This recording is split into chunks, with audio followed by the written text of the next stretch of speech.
The title of this video is called Islam, a Feminist Religion. And in this video, I will be addressing some of the commonly held misconceptions about Islam in terms of women's rights. First of all, I understand that in many Muslim majority countries today, women are still being oppressed and treated as second-class citizens, where they are denied the basic human rights that men have in society. And with that being said, we also need to remember that just because a political regime or a governing system has adopted a certain religion to enforce laws upon people does not necessarily mean that the religion itself is responsible. People often hijack religions and use it to, keep people in control and to manipulate people. And in many circumstances, religion is often used as a propaganda tool, similar to how Adolf Hitler used Christianity and Roman Catholicism to further his political agenda.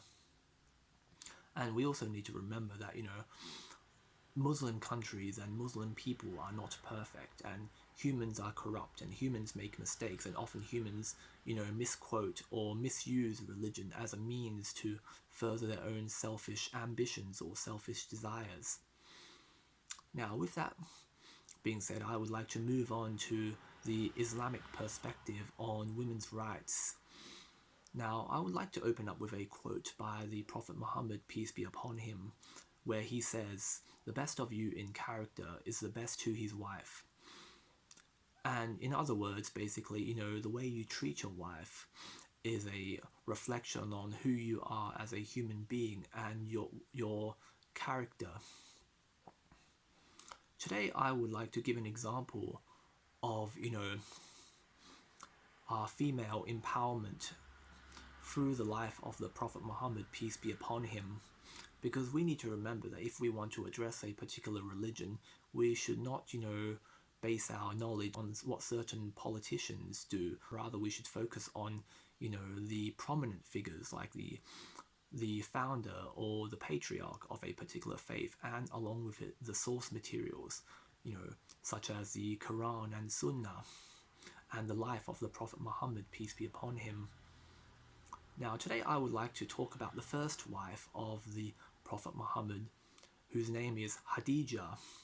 Now, for those who don't know, Khadija is a self-made entrepreneur. She was a very powerful and wealthy businesswoman in the Middle East. And she married the Prophet Muhammad after she found out about him and his honest and noble business dealings and the righteousness of his character. Now, Khadija was talking to a friend about the Prophet Muhammad, peace be upon him, where she learned that, the Prophet Muhammad was a caravan merchant, and he was very honest and very sincere in his business dealings and his affairs. He never cheated anyone or lied to anyone in order to profit from them. He never took bribes, and he never did anything that went against his business ethics. And so Khadija over time took a liking to the Prophet Muhammad, peace be upon him, and eventually she actually proposed to him. And it's interesting because when Khadija was single, many wealthy men, many, wealthy and powerful men had asked for her hand in marriage, and she turned them down. And, she actually wasn't, given into marriage or, forced into any marriage. She actually took a liking to the Prophet Muhammad. She was inspired by the goodness of his character and his integrity, and that she was basically moved to, to enter into a personal relationship with him. And in fact, she was known as the first Muslim because, you see, she believed Muhammad before anyone else did. When Muhammad, peace be upon him, started receiving revelations, she was the first to actually believe him and encourage him to, continue to preach the message of Islam. And because she was such a powerful and wealthy woman, when the Prophet Muhammad was being persecuted by the pagans and disbelievers, when he was being hunted, to the brink of death, Khadija actually used her wealth and status to protect him and provide for him financially. So this was actually, an example of a strong woman, a strong Muslim woman, an independent strong woman who took care of her husband. And after she had married the Prophet, peace be upon him, her social status and her wealth did not diminish. The Prophet Muhammad, peace be upon him, actually worked for her as like an apprentice, and eventually they became equal partners in business.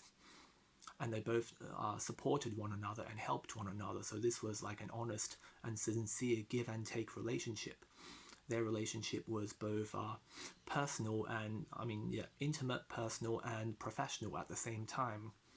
So this was actually a husband who supported his wife in the pursuit of her career. This was a husband who actually encouraged his wife to, exercise her independence and her, economic power.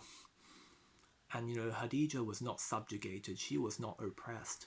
She had the same rights as her husband. And, after her passing, the Prophet Muhammad, peace be upon him, actually praised Khadija in front of his male companions.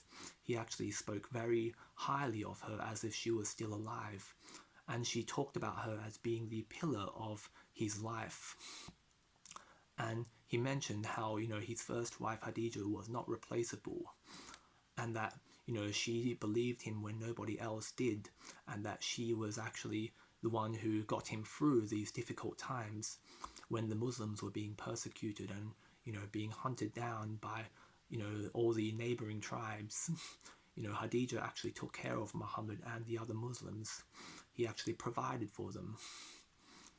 And, Muhammad never, condemned Khadija for being an independent businesswoman.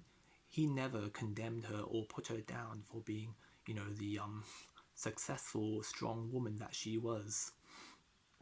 And it was said that after she died, he actually mourned for days. He refused to leave the house and he refused to talk to people, to the point where his followers actually thought he had died because he had mourned so hard and so dearly that, people were unsure whether or not he was still alive, because Khadija's death was such a tragic event. It was such a traumatic and devastating experience to him.